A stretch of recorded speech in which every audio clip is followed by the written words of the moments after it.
e algumas experiências sobrenaturais que eu tive.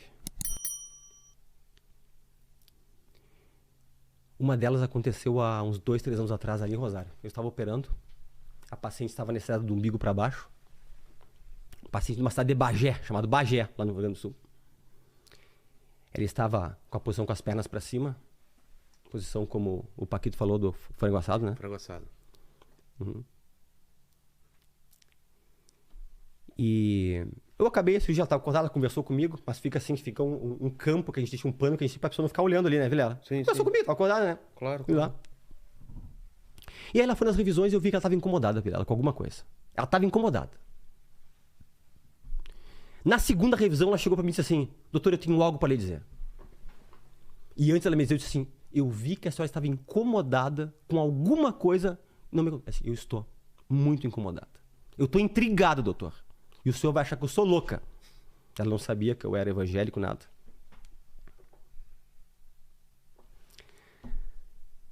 Ela disse: o senhor estava no meio das minhas pernas, assim, lá, eu assim, entendeu, Vilela? É como se tu fosse ela, a cabeça dela aí, e eu aqui, operando. Tá. Só com um campo separando aqui. Ela não conseguia te ver. Não conseguia me ver, só o campo assim. Tá. Ela conseguia olhar por cima do campo para lá.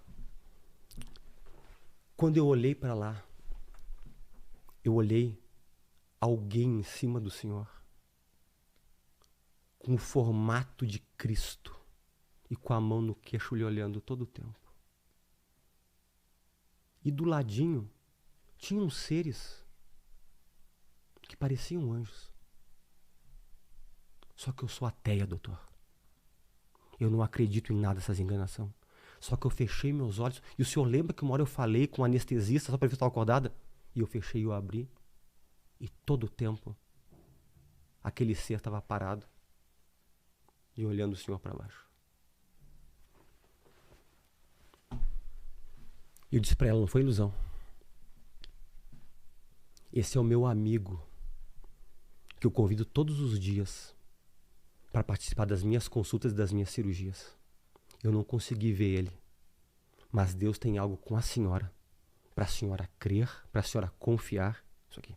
Essa paciente é minha paciente até hoje. Teve uma outra situação bem parecida, uma senhora que começou a dizer que viu anjos passando por cima da minha sala cirúrgica, enquanto estava comigo operando também. É porque médico é uma das profissões Mais céticas. É. Céticas que não acreditam em nada. Exato. Tá entendendo? Só na ciência o que é. É. E outra que eu tive para finalizar essas aqui, essa foi uma experiência muito pesada, quase de filme. Não vou citar o nome do hospital de Porto Alegre, só vou dizer o quarto 109, que eu nunca mais esqueci. Isso aconteceu há 19 anos atrás. Me chamaram numa madrugada, minha equipe, eu era ainda residente. E sabe aquela, quando tu tá na juventude, que tu fica um pé na igreja, um pé no mundo? Sabe que todo mundo passa? Sei, tipo Né? o Lene. É? Assim, Né? Sabe, lá. Eu nunca saí da igreja, mas sabe aquela coisa assim, aquela convicção que tu acaba perdendo, né? Sei. Né? E aí chamaram, e aí desceu um monte de equipe para lá para reanimar o paciente lá, né? E tinha um monte de residente, né? Porque lá tinha uma briga, quem ia chegar primeiro, o residente da cirurgia ou os da clínica para reanimar, para tu aprender a fazer a reanimação lá. E tinha umas 10 pessoas no quarto, umas enfermeiras. E tu reanima por 30 minutos. Essa é a regra mundial. Se não sair em 30 minutos, não. Acabou. Foi reanimado 30 minutos. E quem tinha chego era eu. Então, primeiro do que os outros. Então quem dominava, quem mandava lá era eu. Porque quem chega primeiro é o que comanda tudo lá. Que é o Tá, responsável. tinha o pessoal da enfermagem ali, ajudando, um abusando, um massageando. E eu tava massageando, e o outro aqui sim. E faz atropina, e faz adrenalina. Na época que a gente faz tudo isso aqui. Quando bateu 30 minutos, eu disse: não, pessoal, nós vamos tocar mais um pouco. Tem que obedecer quem tá no comando. Bateu 30 minutos, Lemos. Os colegas falaram assim: não, vamos tocar mais um pouquinho. Resumo, a gente foi até mais ou menos perto dos 45 minutos. O homem não voltou. E era um paciente que a minha equipe tinha operado. E nós ia dar alta pra ele no outro dia. Poxa. E nós tínhamos avisado pra família que ele ia ter alta, um câncer de pâncreas. E me acontece essa, talvez eu tava nessa ânsia de tocar mais porque eu queria que ele retornasse, porque eu disse pra família que ele ia ter alta no outro dia. O cara morreu. Aí quando acabou, tá, vamos lá, tira daí, vai guardar as coisas tudo aí. Daqui a pouco, esse homem começou a se retorcer na cama. Porque nós médicos somos céticos, sabe? Existe umas mioclonias involuntárias, que são uns movimentos que pode acontecer, que a pessoa tá morta e pode ter. É? Mesmo Pode, depois pode. de morto? Eventualmente tem. Mas mioclonia, porque a gente médico, a gente é cético, sempre quer achar uma explicação por umas coisas que não tem. Mas aquilo lá aconteceu pra mim.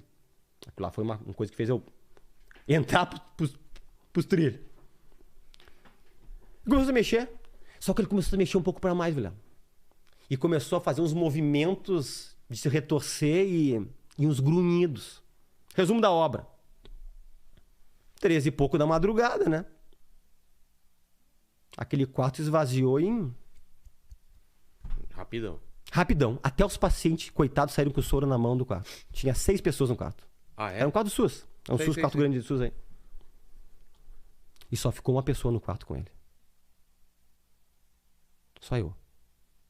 Porque o negócio aí é comigo. Tu acredita?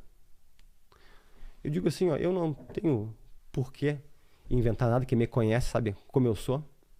Até meia luz ficou no quarto. Diminuiu uma fase da luz. Filme de terror. Vilela. Filme de terror. E eu consegui, com os meus olhos, Vilela, quase que ver, vamos chamar de espíritos maus, talvez, vamos dizer assim, buscando a alma daquele homem e saindo pelo quarto. Você viu vultos escuros e aquele homem gritando, urrando, como se não quisesse ir para o lugar onde ele iria ir. Meu Deus. Isso aconteceu comigo. No meu primeiro ano de residência de cirurgia geral. Quem está ouvindo vai saber qual hospital que eu não quero citar o nome. Tá. Aí eu... Opa, é comigo. Essa experiência, porque Deus não dá experiência só para alguma coisa. É comigo. Aí foi uma das coisas que fez eu dizer, olha, essa vida é passageira aqui. Depois daqui, tudo tá recém começando. E eu acho assim, ó, Vilela, quase impossível. Eu não consigo entender como é que médico não acredita em Deus. Não consigo entender. É impossível, Vilela. É impossível. E a maioria dos médicos não creem, Vilela. É impossível tu pensar que tu pode engolir uma coisa e aquilo lá ter uma digestão tão perfeita e não apodrecer dentro. Ou eu te beliscar em milésimos de segundo, subir até o teu cérebro e vir pelo ramo eferente te dar novamente uma sensação de dor e tu te arrepiar e dar nova adrenalina. É uma coisa tão perfeita, coisa impossível. Então eu tô tendo apenas muitas experiências.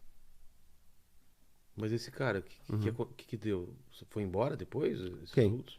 Ele morreu. E ele pegou, depois que aqueles vultos se aproximaram dele, saíram, como se fosse por uma janela de madeira que tinha ali. Eu me lembro até onde bem era a porta ali. E aí ele parou. Ele morreu, acabou tudo, aí morreu. Caramba. Buscaram a alma dele. Porque a eternidade é uma realidade. Vilela, quem já viu muitas pessoas morrendo, eu já vi. Todo médico já viu. Qual é a coisa, Vilela, que é comum a todas as pessoas que Vilela, morrem? Assim, ó, é muito... Tu já foi em velório? Já, claro. Já foi? Velório? Já. Ok. Você não tem uma sensação de soltar o boneco ali? É. Cara, é muito estranho. Eu não consigo entender como é que médico não é... pessoas mais devotas a Deus do mundo. Vilela, quando tu tá ali com uma pessoa ali, ela morre na tua frente... É como se... Tu vê que ali foi só o corpo que saiu. É uma chave. O corpo saiu. Pô, alma e espírito são eternos, cara. Estão ali. Tá entendendo? Só que aqui... É aqui nessa terra que a gente decide tudo. Não tem brincadeira. Talvez eu tô aqui também pra dizer isso aqui. Não tem brincadeira. E eu não sou alguém de brincadeira. Eu levo minha vida muito, muito a sério. Eu não, em hipótese alguma, eu coloco os meus méritos. Eu em primeiro lugar. E não ter falo da boca pra fora. É Deus que tem um propósito de querer fazer chegar pessoas lá. Porque eu atendo pessoas de tudo que é criança, Vilela. E o médico tem que atender tudo que é criança. Não brigo, não discuto, mas ninguém bem capaz, tem tudo. Mas tem muitos casos que entra oportunidade, eu sinto, é para falar para essa pessoa. E geralmente, quando eu sinto isso de falar, Vilela, porque não tem nem tempo na consulta, é tão rápido, né, Vilela, as consultas. E isso que as minhas consultas não são rápidas. A pessoa diz, pô, eu precisava ouvir isso aí. Ou, eu tô isso, eu tô aquilo. Aconteceu agora. Com um dentista do Canadá, de Toronto, conversando comigo, uma telemedicina agora. Ah, é? Agora. 2 semanas atrás. Fui falar uma coisa pra ele e disse... Eu falei, teu problema não é doente, cara. Teu problema é outra coisa. E um cara muito culto conversando. Ele disse... Eu sou desviado. Eu luto contra isso. É isso aqui. É isso aqui. E aí... Isso aí. Mas... Eu incentivo a todos... A tentar conhecer. Não falar. Não ter o pré-conceito, né? Em relação a esse assunto aí.